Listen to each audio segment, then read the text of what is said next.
Hi guys, so what's up? Good. Katatayo ko lang. Charot. So, anong ginagawa natin ngayon dito? Dahil graduating student. Yes, ako yon.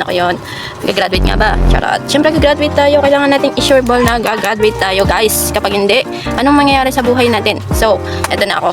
So, andito ako ngayon kasi anong problema nyo? Wala, syempre. Wala kang problema. Bakit? May problema kayo? Sabihin nyo, meron kayong problema. Patayin na natin to. Charot. So, eto ako ngayon. Nandito ako. Wala ako dyan. Kasi ako ay may ginagawa. Yes, kala nyo lang wala. Pero meron akong ginagawa. Pakita ko sa inyo. Ayoko nga. Sino kayo? Charot. Pakita ko sa inyo. So, nakikita nyo yan, guys. So, nakikita nyo yan. Yan ay tinatawag na computer. Ay, hindi pala. Sorry. Computer pala yung malaki. Ay, ano pa yan? Tinatawag is laptop. Syempre yan. And then, nagsusulat ako ng cover letter ko ngayon. Wait lang, ang likot na sulat ko. Yan, ang cover letter. So, ang cover letter ay pinapasa po natin kapag tayo ay mag-apply. Pero hindi ko po alam talaga. Charot. And, gusto niyo bang makita yung cover letter ko? Gusto niyo bang mabasa? Ayoko nga, secret lang pre, akin lang pre.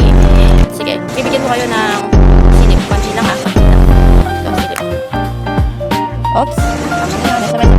Oops, tama na yan. So, cover letter, important ito pag nag-ano tayo, diba? Kapag, charot.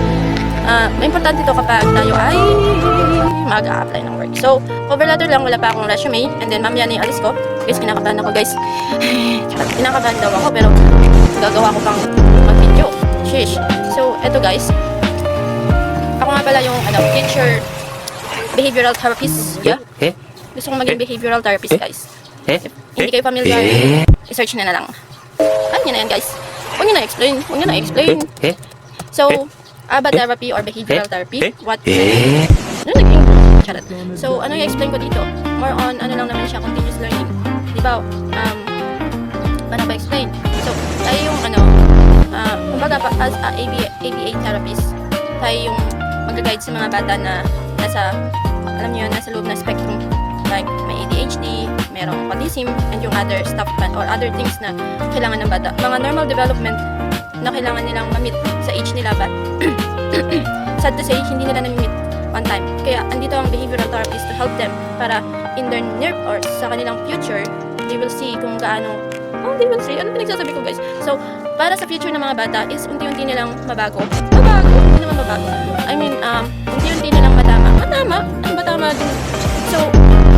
So, ano lang guys, parang i-guide lang natin sila kasi hindi din nila kayang i-handle yung mga emotion nila. Like sa atin, kapag nagalit tayo, hindi pala nagalit, mahirap i-control yun yung iba sa atin.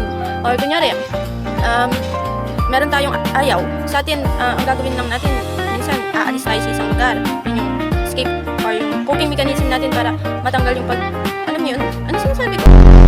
Yung nararamdaman natin inis. Pero sa mga batang or sa mga taong may autism or something, na pasok sa spectrum, kapag sila yung nainis or sila yung ayaw nila yung isang bagay or na-trigger sila ng isang bagay, hindi nila kayang i-handle yung emotion nila. So, what happened to them? Ang nangyayari sa kanila is nagwawala sila, nagtatantrum sila, nagtuthrow sila ng mga bagay-bagay at saka nananakit sila. So, as a behavioral therapist, yung mga ganong side ng bata, ng taong pasok sa spectrum, ito-try mo lang naman siyang ayusin. Hindi ayusin, ano ba yan? Tama na. So, hindi siya inaayos. Inaayos siya. Ano ba? Ito. Itatama yung bata sa tamang behavior na kailangan niya. So, in the meantime, na siya yung ina-assist natin, nahihirapan pa, pero over time, ma-handle din niya yung situation niya. Yun yung gustong ma-meet ng isang behavioral therapist, yung ma-meet client mo or yung children na maging maayos siya in the near future.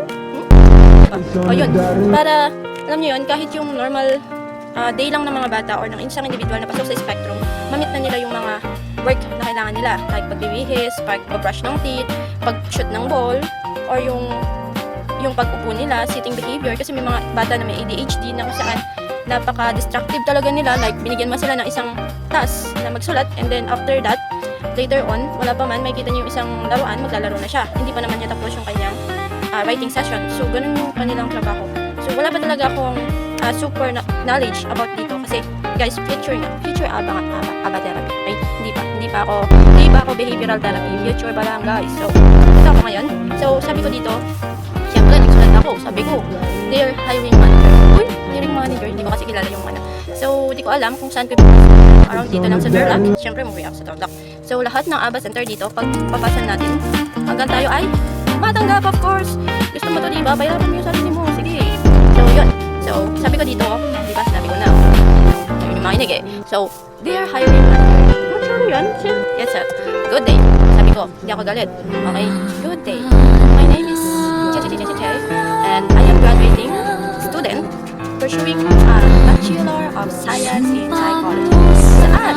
At Northern Luzon Adventist College. Alam niyo yun guys, yung school na yun. Ano ko lang sa inyo na maganda sa school na yun, try nyo. Adventist Institution, of course, happy doon. Everyday, peacefully. Totoo po yan. And then, I recently nag-English ako guys. So, sabi ko dito, okay, explain ko na lang ha, hindi ko nababasahin. So, pumunta ako, sabi ko, recently, nag-search ako sa, nag-research ako across sa Facebook page about sa Aba Therapy Center dito sa Tarlac. So, syempre, di ko sinabi yung company, di ko naman alam, nag-search. So, kung alam ko na yung location, sabi ko, yes, also encourage. Di ko alam kung pasok to eh, kasi encourage eh. Dapat di ba ako yun? Pero, di ko alam. So, yan. Encouraged by a friend who is currently as a behavioral therapist daw. Meron nga ba? Syempre meron. Yan, joke. Totoo yan, syempre. So, kwento ko lang guys kung bakit ko siya nagustuhan.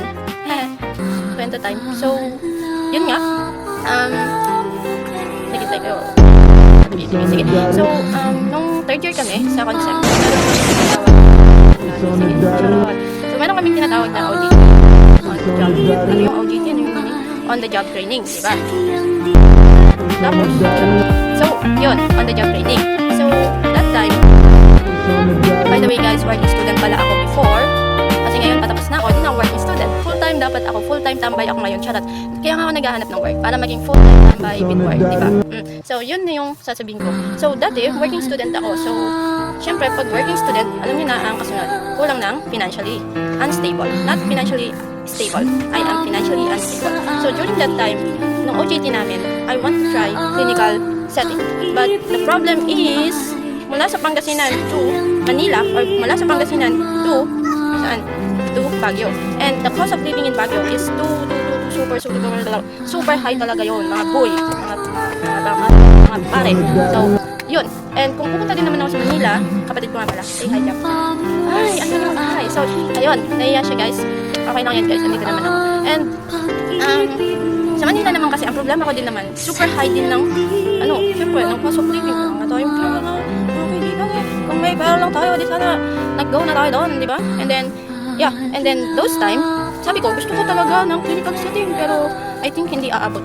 Kasi nga, ayun nga, pinagsasabay ko yung work and study. And during that time, guys, nasabi sa inyo, yung time, effort, hindi ko alam saan napupunta. Like, meron akong OJT, may trabaho sa McDo, and then meron pa akong part-time job sa loob ng school.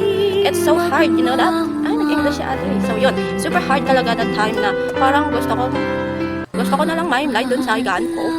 And then, may time pa na nag-open ako sa teacher ko, or sa voice, okay, nag-open ako sa counselor namin, mga guidance counselor namin.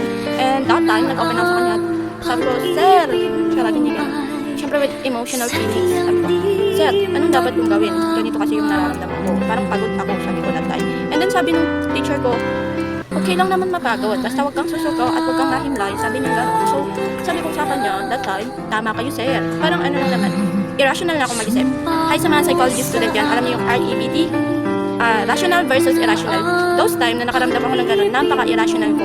Kumbaga, overflow yung emotion. Pero over time na kinausap ko yung sir, kaya, guys, okay, I considered na i-try nyong magpunta sa guidance office kapag may mga problema kayo kasi it will help you na makompress, ano yun? So,